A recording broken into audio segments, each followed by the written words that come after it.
So what I have here is the PlayStation 5 controller charging dock from DOBE.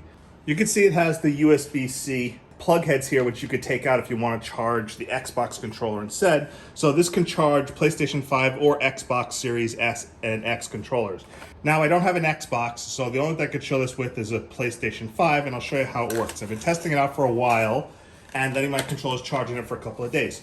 This is the box that it comes in. Kind of has the instructions on how it works in the back. You can see it's got the LCD front that shows you whether the controllers are plugged in or not.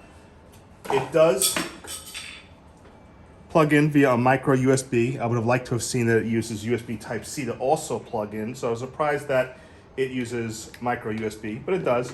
You can tell that it's getting charged when it has the green light and the green LCD showing that it has power.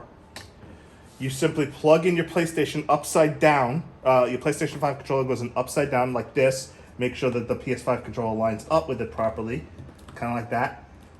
And get it seated. You can see the PlayStation 5 controller light comes on to indicate that it's receiving charge. This one's 100% charged, so it's not going to charge anymore.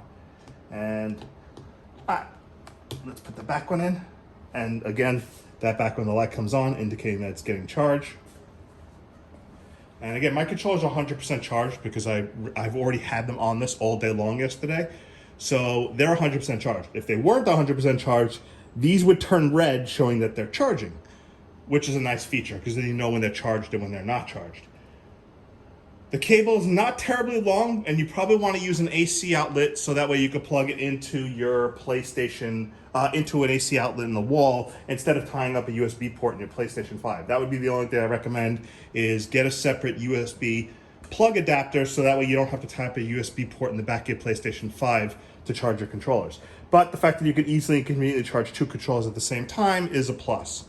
Now, something I'm not a fan of, which doesn't make this my favorite type of controller, is the fact that when you take your controller out, often the plug will come out with the controller.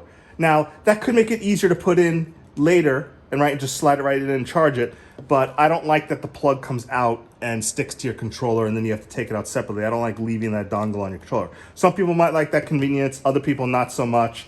I'm not a huge fan of it myself. I'd rather that not happen. So that was one of the only features I don't like about this charging station, is the fact that the USB-C plug head comes out when you pull the controller out. It basically doesn't stay in this port tight enough, and it just keeps popping out when you take the controller in and out of it, which, see, that's something that I would prefer not to do.